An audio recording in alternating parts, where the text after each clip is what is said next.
Southwest TV News is once again hitting the road with our Summer Around the Southwest tour. Watch for us in your community attending a variety of exciting events. This Summer Around the Southwest feature is brought to you by Innovation Credit Union. Imagine the possibilities. The second annual Heritage Festival recently drew in a crowd to downtown Maple Creek. The day kicked off with the farmers market, as local vendors had an array of items for sale, from fresh vegetables to baking and other wares. Patrons also had the chance to look for a few bargains during the sidewalk sale and get a closer look at the town's old fire engine and pick up a ticket on the Log Museum Lottery. Yes, the log cabin behind me is the oldest purpose-built museum structure in Saskatchewan. It was built by the Southwest Sask Old Timers Association in 1935 to house their collection. They were a very early organization put together in 1926 to preserve the stories and the traditions of the Cypress Hills from the pre-settlement boom era. And they originally exhibited their collection in a barbershop downtown. But by the 1930s, they had outgrown the barbershop and they decided to build a museum. So using logs harvested in the Cypress Hills, they built their first museum. And in subsequent years, they built additions to it. The additions have been removed to facilitate the restoration of the original building. And once the original building is restored, the additions will be reconstructed and the museum will move back into its original location. The main highlight of the day was at the Glasscock Building. Members of the Southwest Saskatchewan Old Timers Association officially cut the ribbon to mark the new location of the museum, which has its own rich history in the town of Maple Creek.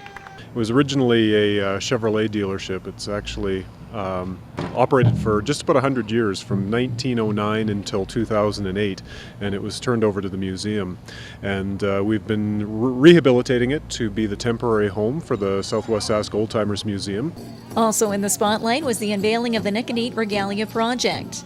Youth and adults from the Nickondeet First Nation modeled the new regalia designed over the past year while entertaining the crowd. A project which came to fruition through a number of partnerships, including Nickondeet, the town of Maple Creek, and funding from Sask Culture. The Regalia project started with conversations that I had with Eloise Mosquito, who's the Child Prevention Services worker at Nickondeet First Nation. I've been working with her for about 2.5 years. And she was trying to think of activities that children and youth could participate in that would help them to make healthy lifestyle choices. And she's always felt that powwow is a really wonderful thing for children to be involved with. So it kind of started as a pie in the sky. Wouldn't it be great if we had the money so that we could help people to learn how to make the regalia and to buy the supplies? And then we applied for a grant through Sask Culture, and we're very fortunate to have received money from them.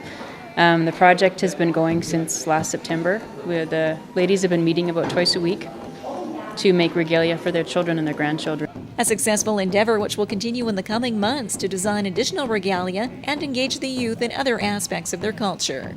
We're going to try to put together a dance troupe and then, go to a powwow every second weekend or something. Try and get the youth involved. There's a lot of, as you know, youth are once they see something they like, they try to go that way. And as the celebration continued with the round dance and tours of the museum, town officials were pleased with the community spirit, spotlighting the heritage of the area. And that's what builds the community. I mean, even if it is raining, you look at the people around here, the Nickondeet putting on a barbecue and all that kind of stuff, along with all the merchants downtown. I mean, we've got the streets blocked off and everybody's out and about, and that's what it's all about. We need to make the town come alive again, and stuff that we used to have, the street dances and that sort of thing. And give people a reason to come out, and just so it doesn't look just like another day. But it's very important to us, yeah. The Heritage Festival was presented by the town of Maple Creek, Maple Creek Chamber of Commerce, local museums, and the Nickondeet First Nation.